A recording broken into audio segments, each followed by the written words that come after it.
Like many domestic abuse victims, Paula Walters has been hit in the head more times than she can count. Him pounding my head against the cement. Often many times a day. He had a pole. It was like I don't know, it was like that long. And he hit me on the head, especially the back. Although Paula left her abuser 20 years ago, an MRI showed extensive brain damage. Like, he still controls my life very much. And my life might end early because of him. About 15 years ago, doctors discovered football players who suffered repeated hits to the head often developed the brain disease CTE, chronic traumatic encephalitis.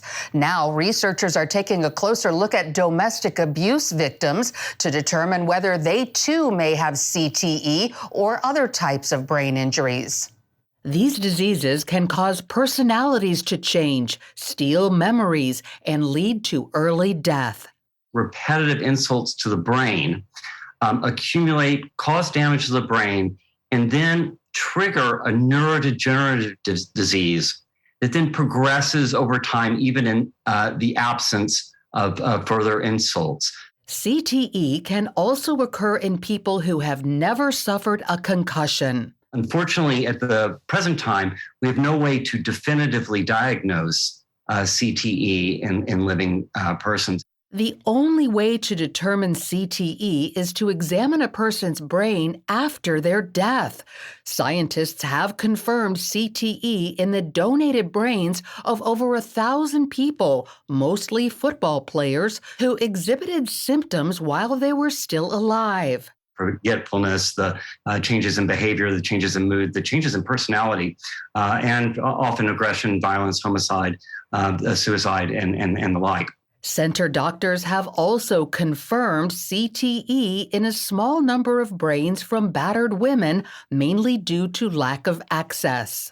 Intimate partner abuse or domestic violence, where we have far fewer individuals who donated with this type of a background, so we're in really urgent need. We have to start connecting domestic violence and brain injury. Rachel Ramirez, one of the few researching this connection, believes helping victims begins with raising public awareness.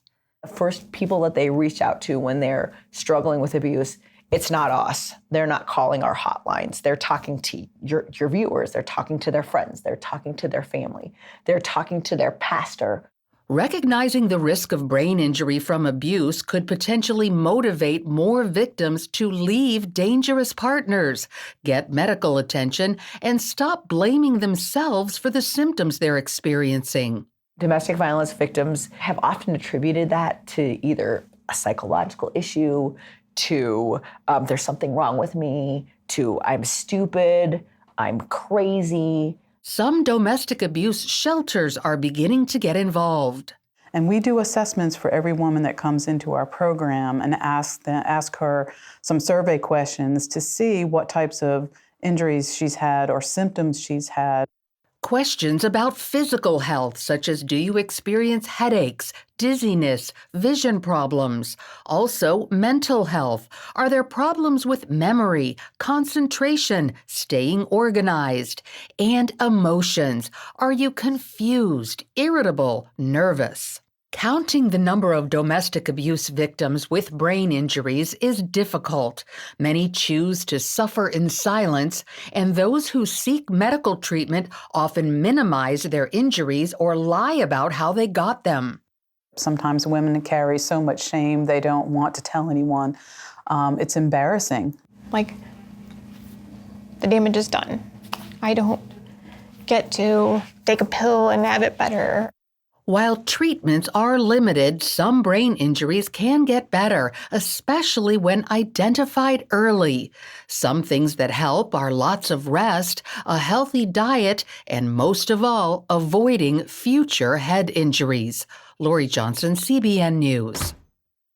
Well, I want to thank Lorie for bringing us this story and illuminating an issue a lot of us really don't focus on. You know, we think when someone gets out of a domestic violence situation, they're safe now, right? And we know there's emotional trauma they need to deal with. But for many of us, we don't realize that the physical trauma lasts years, even decades in this case. It's like when someone gets home from a military deployment, right? They come home and we say, good, they're out of harm's way, they're home. But there are still repercussions. And this is such an important issue our culture needs to be aware of. So, Lorie, thanks for bringing it to our attention. And if you or someone you know is a victim of domestic abuse, please call the National Domestic Violence Hotline 24/7. That number is 800-799-7233.